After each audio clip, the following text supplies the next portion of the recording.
Hello and welcome to Starblood Chronicles, where we talk about everything within and under the stars.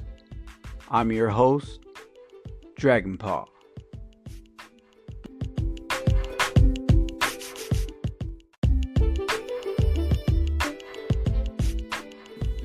Hello, Starseeds.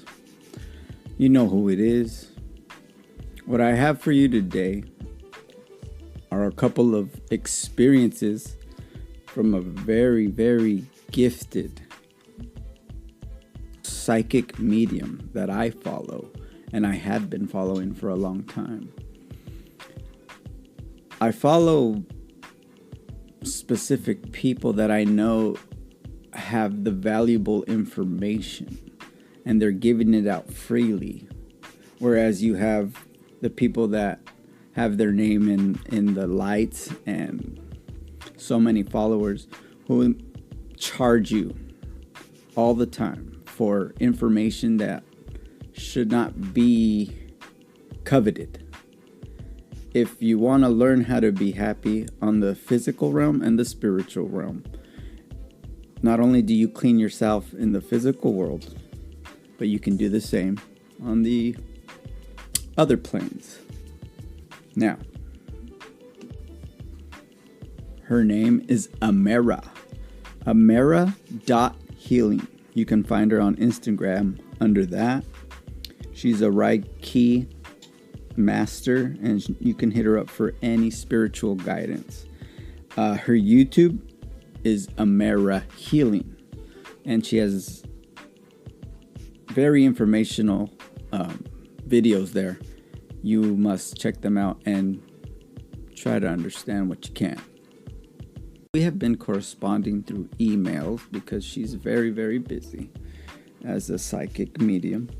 She is from Brazil but lives in Ireland at this time. She says she has been able to see spirits since she was very, very young. She went on to tell me that she blocked a lot of her ability because it was extremely scary to a child to see people in their death states. Just because you pass over, it doesn't mean you'll turn completely into the beautiful part of you. If you went out in a low vibration, you're going to continue to look like a low vibration. She goes on to tell me that she picks it back up in her later years, the psychic ability, and embraces it because she visually saw her father's funeral.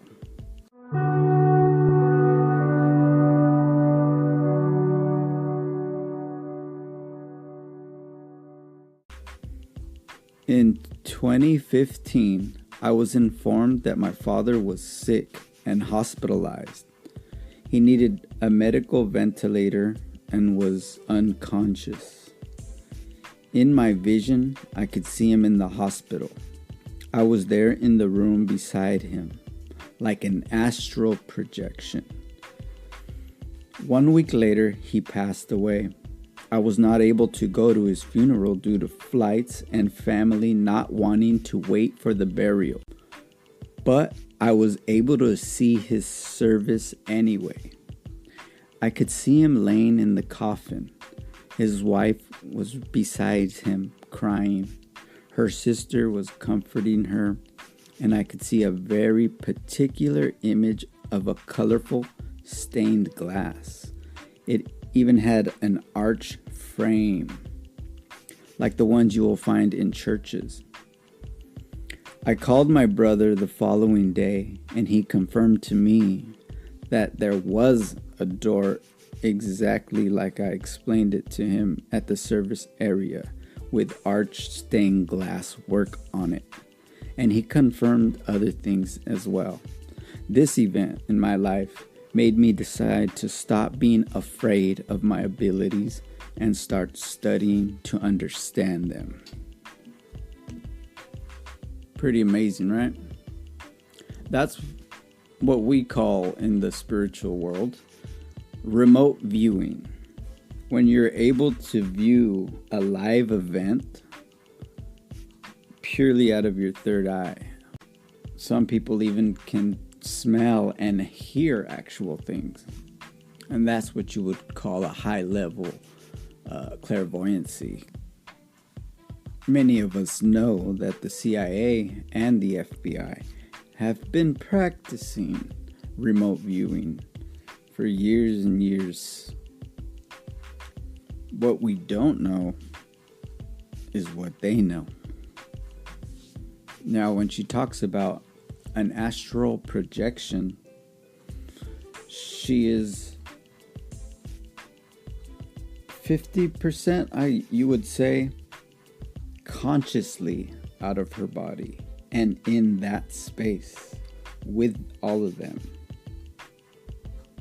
Now, there's a difference between astral projection and an out-of-body experience. OBEs are basically death controlled. If you can learn to put yourself in sleep paralysis without fear, you are able to pop your spirit out of your body. And the only way you know that it's an OBE, look back, and if your body's still where you started, then you're outside. As where an astral projection is half physically, but more consciously out of body. So that's the difference between the two. Now that we understood that, her second experience of being a psychic medium is a little less joyful, or I'll let you be the judge of that.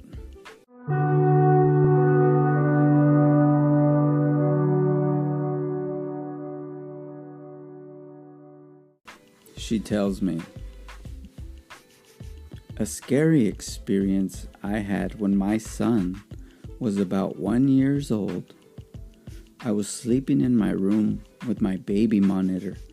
I had it turned on, and I would look at it a lot because it was the first time, my first child. So I was very tired, but wanted to be very aware for my baby. Out of nowhere, I see a very dark, skinny, shadowy soul. It had the stringiest, matted black hair, and it came right beside me in my own bed. And this happened so many times where spirits would come to me to ask for help. And I was used to it, but was so tired I wasn't focusing on how disturbing it looked. And I kind of just said in my head and from my mouth, I'm very tired today. I will help you tomorrow, okay? But then this soul turned and I could feel it. It was such a low frequency that it made my body shiver. And the soul was angry at me. It lifted up its disgusting skinny finger and pointed right to my baby monitor. It slowly turned with its hands like it's going to grab something and walked towards my baby's room. And she says, you can believe me or not, but the fucking baby monitor started to play a song which was not in the settings, and I know it's not. She'll know me crazy, soothe me daily. Better yet, she wouldn't care. And in terror, she got up, walked in the pitch dark, trembling. I was actually afraid, as I had never experienced a soul that could do something physical like that. That one was intense. Short, and yet putting myself in her shoes, I couldn't really imagine, actually. But many psychics go through this. There are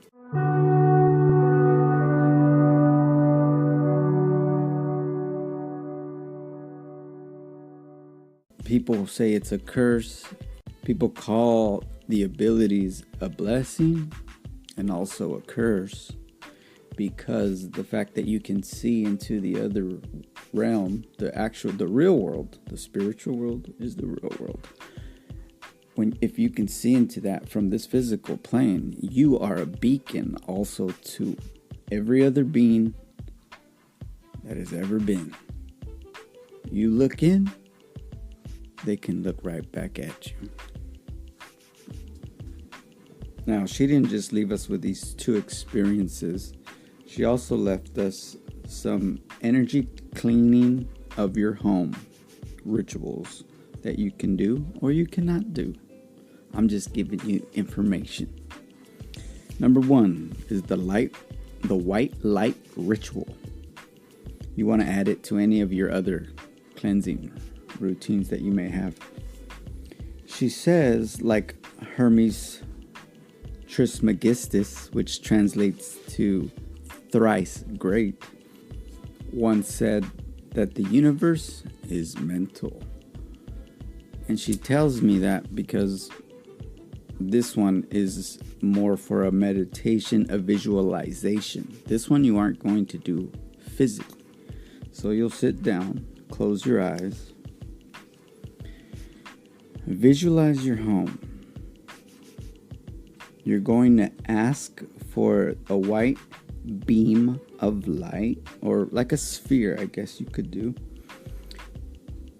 You're going to want to visualize it coming to your door, your front door, wherever you're clearing out, and then allowing it to pass the threshold.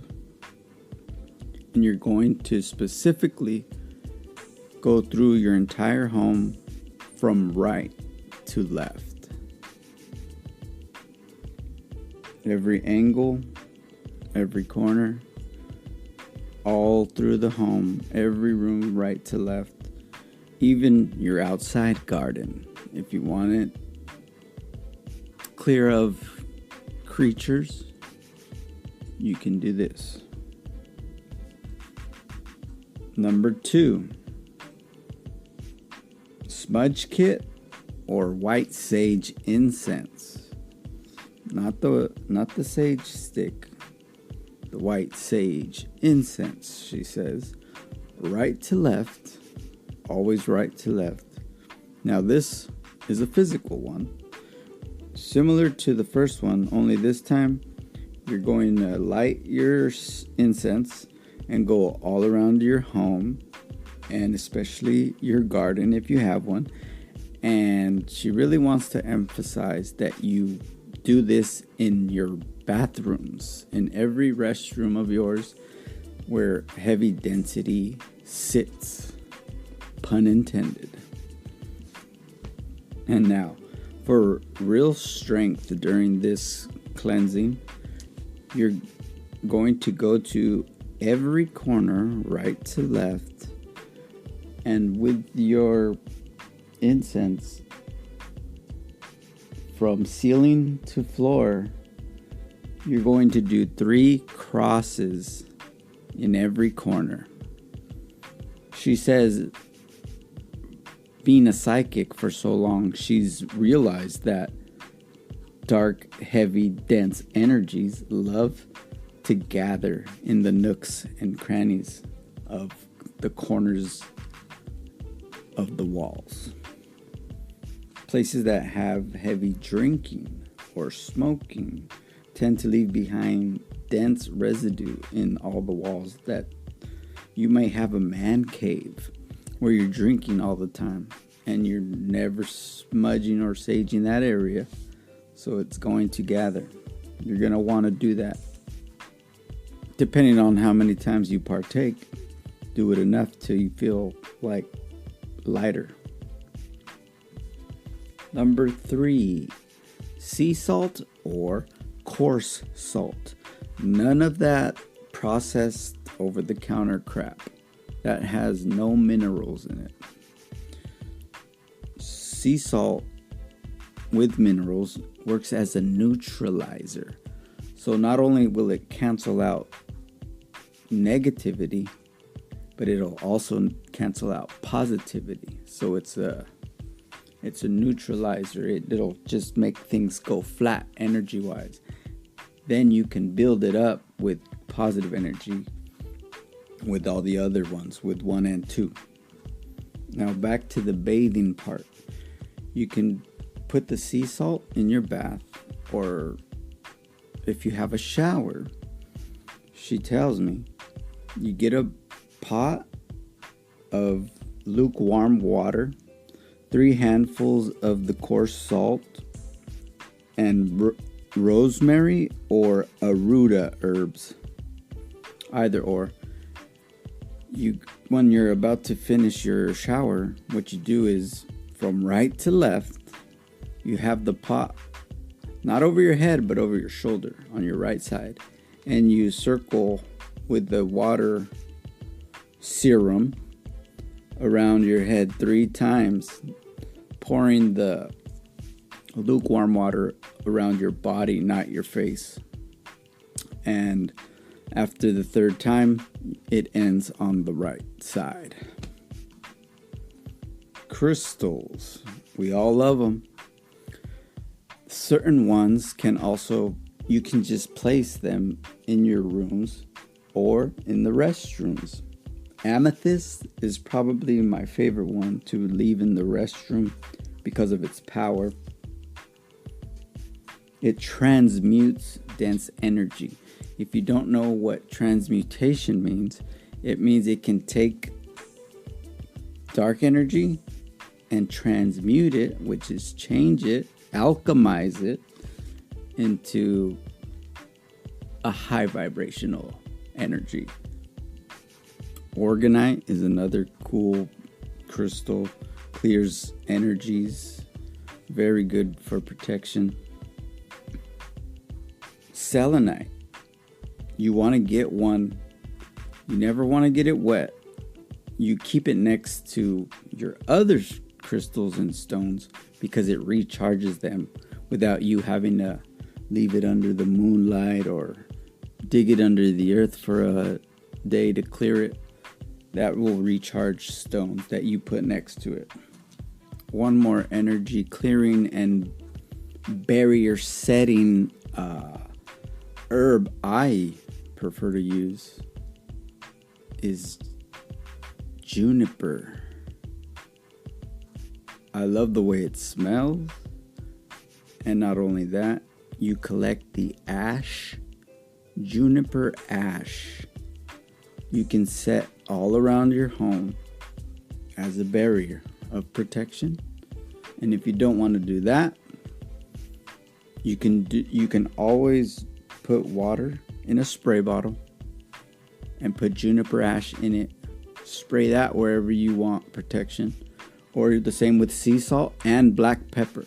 The only thing I want to warn you about is with black pepper, and you spray that inside your house, it's gonna suck for your nose. I want to help clear a misconception of the tool sage. People think it gets rid of entities and spirits. That is incorrect. When you use it and there's an entity in the place you're using it, all it does is put it to sleep. You'll see in the movies where they use sage or something and it gets nullified for a couple of days maybe. But when that thing wakes up, it's gonna look for blood. You're gonna piss it off. So try and refrain from using sage as a banishment tool, because that is not what it is. It's merely for clearing energies in the environment. Now, as a token of my love to my star seeds and all listeners, I'll leave you with one more tool that you can use, which is tobacco. Someone I follow on Instagram who I am in contact with gave me this, a way of honoring your ancestors or Mother Earth by offering the tobacco. I use buglers, of course, why not? And what you do is you offer it with your good intentions behind it, and then you turn clockwise to the right. Another way to allow the universe to know your heart, he said, with the tobacco, you can actually smoke it. Smoke the tobacco. On a slow inhale, you ask what you want the universe to know or help you with. Then you blow your intentions out with the smoke so it melds within the ether. And what was inside of you is now out in the universe. I want to thank Sean Clan Shadow Productions for that last bit of information. And I really want to thank Amara Healing for contacting me right away and giving us these great experiences she had. I'm sure there's plenty more where that came from. But you can find me on dragon_paw5 Instagram. Leave me your experiences there or go to my YouTube channel, Dragon Paw. I have not converted Spotify to YouTube yet, but I will. So stay tuned for the next episode of Star Blood Chronicles. Peace out.